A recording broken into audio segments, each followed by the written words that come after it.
কোনো সহিংসতা করতে আসি নাই ভাই। এই জায়গায় সব ইঞ্জিনিয়ার হোল্ডার আছে বা ফিউচার ইঞ্জিনিয়ার হবে, এরা কোনো সহিংসতা করতে আসে নাই। কি হয়েছে আপনাদের ডিটেলসে বলি। ওনরা সাউন্ড গ্রেনেড মারছে, টিয়ার শেল গ্যাস মারছে এবং আমাদের উস্কিয়ে দেওয়ার জন্য ওনরা পিছন থেকে ইট পাটকেল ছোড়া শুরু করছে। যখন তারা ইট পাটকেল ছোড়া শুরু করছে তখন আমাদের থেকেও ওই ইট পাটকেলই ব্যাক করা হয়েছে। আমরা কোনো সহিংসতা করতে আসি নাই ভাই। এই জায়গায় সব ইঞ্জিনিয়ার হোল্ডার আছে বা ফিউচার ইঞ্জিনিয়ার হবে, এরা কোনো সহিংসতা করতে আসে নাই।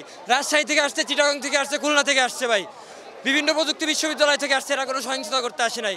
এরা চাইছে সমঝোতা ভাই। এরা তাদের যৌক্তিক দাবি মেনে নিতে যাতে দেওয়া হয় এর জন্য আসছে। এখন আমরা চাচ্ছি সরকার থেকে যাতে এই ইন্টারিম গভর্নমেন্ট থেকে যাতে কেউ এসে কোনো উপদেষ্টা এসে আমাদের প্রতিনিধি দলের সাথে আলোচনা করে এবং এই যৌক্তিক দাবিগুলো যত দ্রুত সম্ভব মেনে নেওয়ার একটা প্রসেস তৈরি করে। চাওয়া আসলে দেখেন, এটা তো আমাদের শান্তিপূর্ণ আন্দোলনই চলছিল, তাই না? তো হঠাৎ করে আমরা যেহেতু অনেকক্ষণ যাবত অবস্থা করছি, কিন্তু আমাদের সরকারের কোনো প্রতিনিধি আমাদের সাথে আলোচনা করতে আসছে না। আমরা শুধু ওইখানে ব্লকেট করতেছি।